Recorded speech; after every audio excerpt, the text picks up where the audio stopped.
with us here on CNBC TV 18 for a while. Joins us, Mr. Mariwala. Appreciate you joining us. So at least as far as the council is concerned, the draft legislations have been approved now. Of course, state assemblies and the cabinet and then parliamentary approval is required. But given the fact that we still don't have clarity on rates and there are still many loose ends that need tying up, would you believe that maybe it makes more sense for a 1st of September timeline, even though 1st of July could probably be met? I would say that I believe that the GST Council is meeting again on 31st of March to finalize the rates. And I think so far from whatever I know of, they have followed a very objective way of determining which goods will fall in which slab.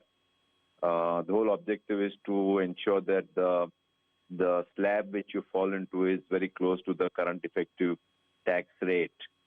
So if that principle is accepted by the states, then it's easy to finalize the rates, because with so many different goods, I don't think the GST Council can go into each and every item and debate on the rates.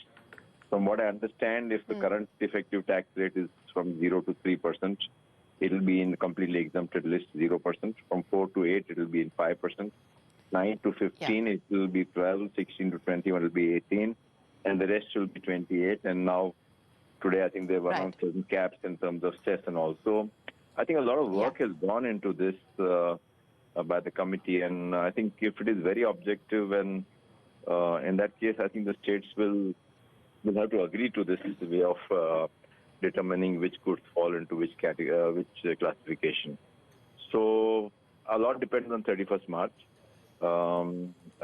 If they are aligned on the rates are not going to be decided on the 31st of March, sir. Just to clarify, the rates will not be decided on the 31st of March. The rules will be discussed on the 31st of March.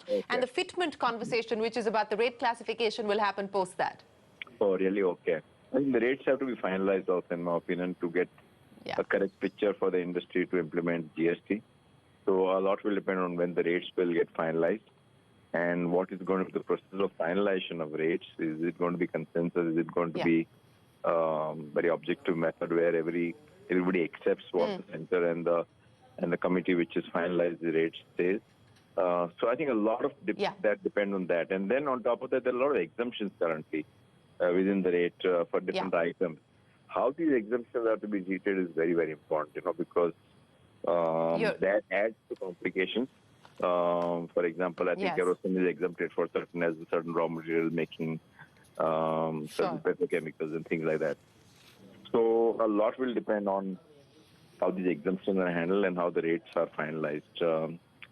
But I think as we pass each milestone, like today they've passed one milestone, if they are able to finalize the rules by 31st March, then the only thing remaining will be the rates and the classification of goods, which falls into which classification, So I think then, that will be the large part that will remain.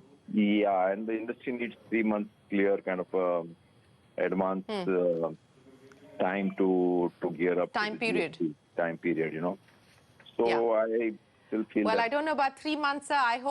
I hope that you do get that kind of time. I'm not so sure that you will get 3 months, but perhaps it would be best to check in with you on the 31st of March when we do have more clarity on the road ahead as far as some of the pending issues. But you're absolutely right. Landmark, big milestone today with the GST Council approving the draft legislations pertaining to the GST. Mr. Mariwala, always a pleasure, sir. On to the big CNBC TV 18 exclusive.